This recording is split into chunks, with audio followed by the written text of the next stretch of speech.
This audio reading is taken from the book Gleanings Among the Sheaves by Charles Spurgeon. Our reading, Christ Altogether Lovely. In calling the Lord Jesus altogether lovely, the Church asserts that she sees nothing in him which she does not admire. The world may rail at his cross and call it shameful. To her, it is the very centre and soul of glory. A proud and scornful nation might reject their king because of his manger cradle and peasant garb, but to her eye, the prince is glorious in this poor apparel. He is never without beauty to her, never is his visage marred or his glory stained. She presses his pierced feet to her bosom and looks upon their wounds as jewels. Fools stand by his cross and find full many a theme for jest and scorn. She discovers nothing but solemn reason for reverent adoration and unbounded love. Viewing him in every office, position, and relationship, she cannot discover a flaw. In fact, the thought of imperfection is banished far away. She knows too well his perfect Godhead and his spotless manhood to offer a moment's shelter to the thought of a blemish in his immaculate person.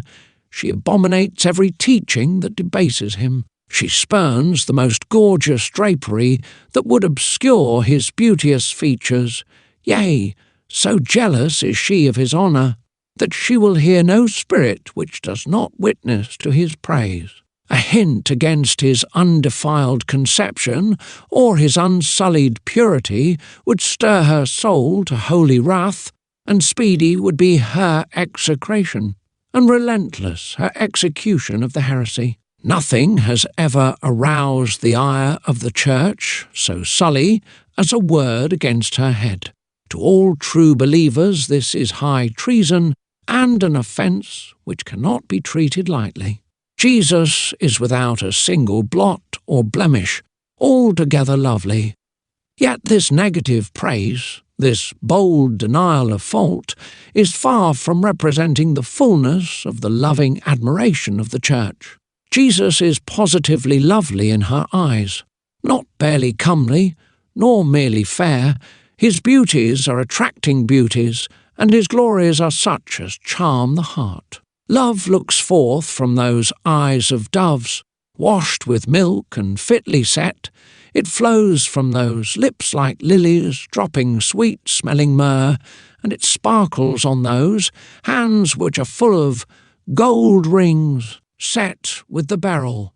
But although this utterance of the Church is the very climax of the language of praise, and was doubtless intended as the acme of all description, yet it is not possible that this one sentence, even when expanded by the most careful meditation, should be able to express more than a mere particle of the admiration felt. Like a son of Anak, the sentence towers above all others, but its stature fails to reach the towering height of heaven-born love. It is but a faint symbol of unutterable affection, a choice pearl washed on shore from the deep seat of love. This concludes our reading. Thank you for listening.